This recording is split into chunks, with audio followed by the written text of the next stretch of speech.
Simon, it was a disappointing trip over to Mount Pleasant on Sunday, suffering one of the biggest defeats of the season at the hands of the Batley Bulldogs, 42-0.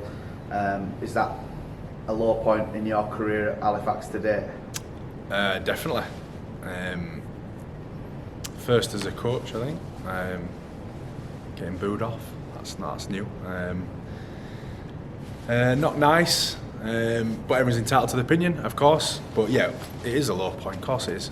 We've not been playing that well, but to go over to Batley and get a hiding was pretty poor. We were in it at half time without being spectacular. Gave them quite a bit, to get a 12-point lead. We give them that between intercepts and just unforced errors, which again, like I said, after is like sort of the story of our season so far. And yeah, to get blown away second half were really disappointing for all of us, and I keep repeating it week on week. It doesn't help anyone sleep easier, but it's not for lack of effort. They're trying like mad, but probably trying too hard at sometimes. And then obviously confidence is a bit of an issue for us, and I've been there as a player, coaching a couple of moments of it, and it's an hard thing to deal with. You just have to keep working through it, and I'll keep showing up every day, doing my bit. The boys are showing up doing theirs. We just need to have a little bit more about us when it doesn't go our way. When the first error comes in, it's not the end of the world. It's not a catastrophe. And I think there's a little bit of that going on at the minute. Catastrophising when we do make errors and going, oh, here we go again. Where we need to just be able to park things a little bit quicker and give ourselves a chance. But there's no excuses from me. I'll hold my hand up. I need to be better, working hard to be better. And that goes for everyone as part of our organisation. There's quite a few points shipped in the last sort of 15-10 minutes of the game, leading some people maybe accusing the players of giving up on that game once the result had gone. Was there some harsh words and some home truths at full time at Batley? Yes and no. Listen, we've been here a few times, disappointing losses. That was obviously a low point, as you said.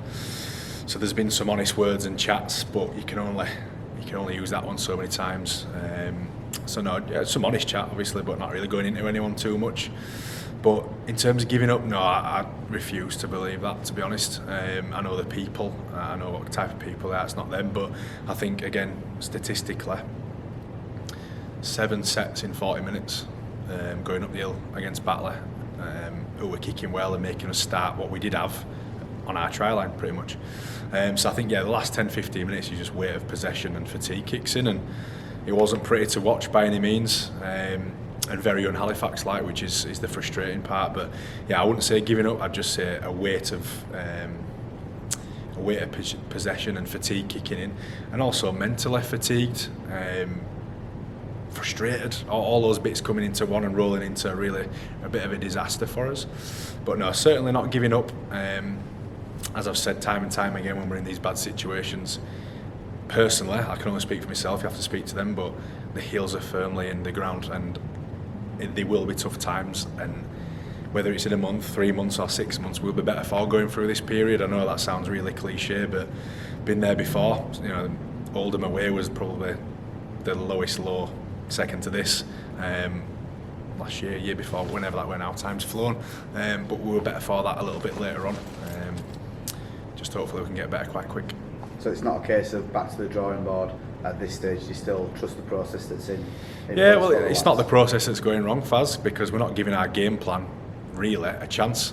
The bits where we create space, that's game plan, and it's been good at different times throughout the year. I just think the people on the pitch have not been good enough for long enough periods, and every time you turn over the ball, it's probably 2 minutes really to get yourself back on track. And at the weekend, I mean, how many times?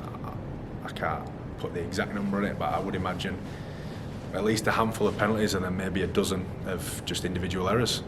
It takes a couple of times every time off back of them. So you're talking, there's half an hour's worth of rugby there where you're just trying to find your marbles again. We're not giving ourselves a chance to show what we're capable of because we're turning over the ball too much.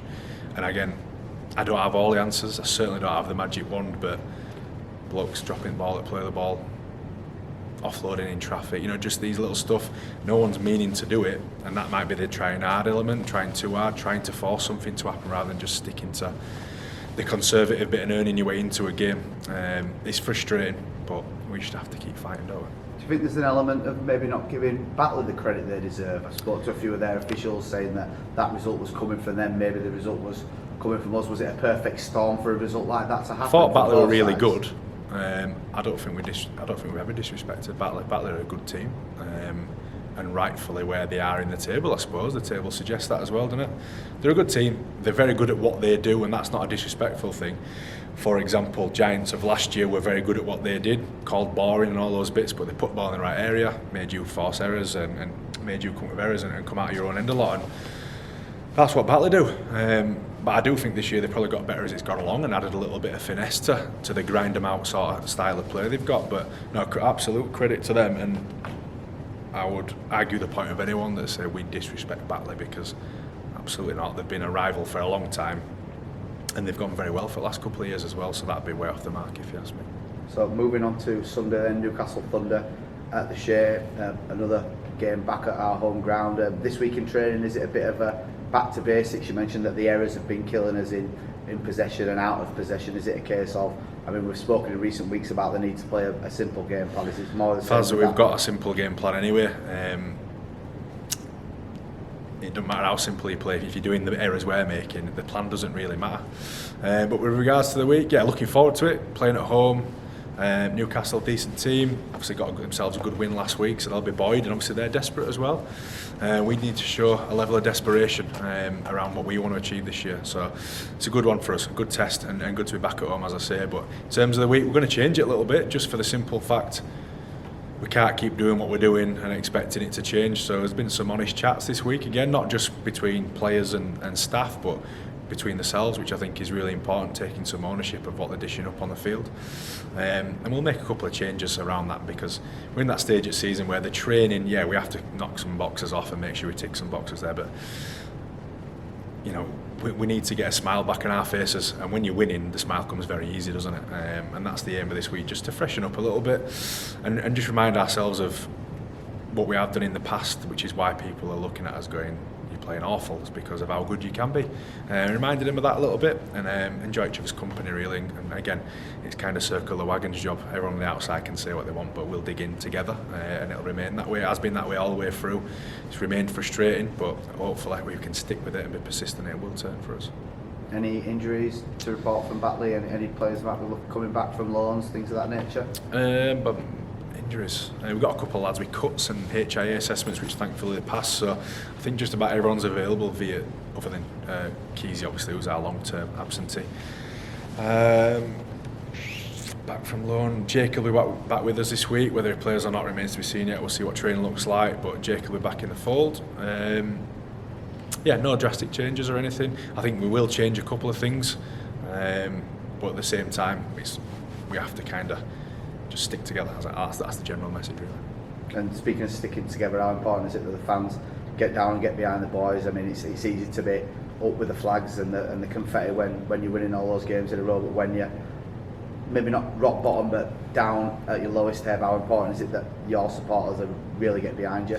Yeah, definitely. I mean, we say it every week, don't we, how good they've been, particularly in a time when it's hard to support your team, when you're seeing what you're seeing. But I'd like to think the vast majority see what I'm seeing. A bunch of lads who, they are trying hard, but the individual errors, we're just hurting each other a little bit, and none of them mean to do it. So yeah, I hope they just keep turning up for us. You know, we'll certainly turn up for them and give an honest performance. That's what we want to do every week, whether it's good, bad or ugly. As long as it's honest, I think everyone can accept that, can't they? How important is the performance as opposed to the win a week before an 1895 semi-final? Now the win's important, mate. We need to win. Performance would be great if we went and put, you know, a great display on and scored some lovely tries and all the rest of it. But we need to win games and just get back in the groove of winning. It's like when you're winning on them runs you've spoke about in past, it just happens, and all of a sudden in a blur you look back and you've done 8 games or whatever it might be. Yeah, we just need to get a win under our belt just for a bit of confidence, I think, more than anything. And then, like I said after the game, I think we're just worried about this one. Yeah, the London one's a great one to be part of, an opportunity for us and an escape from league and all the rest of it. But this one's the most important game of the season, as they all are now until the end. So we'll just throw all our eggs in the Newcastle basket and worry about London next week.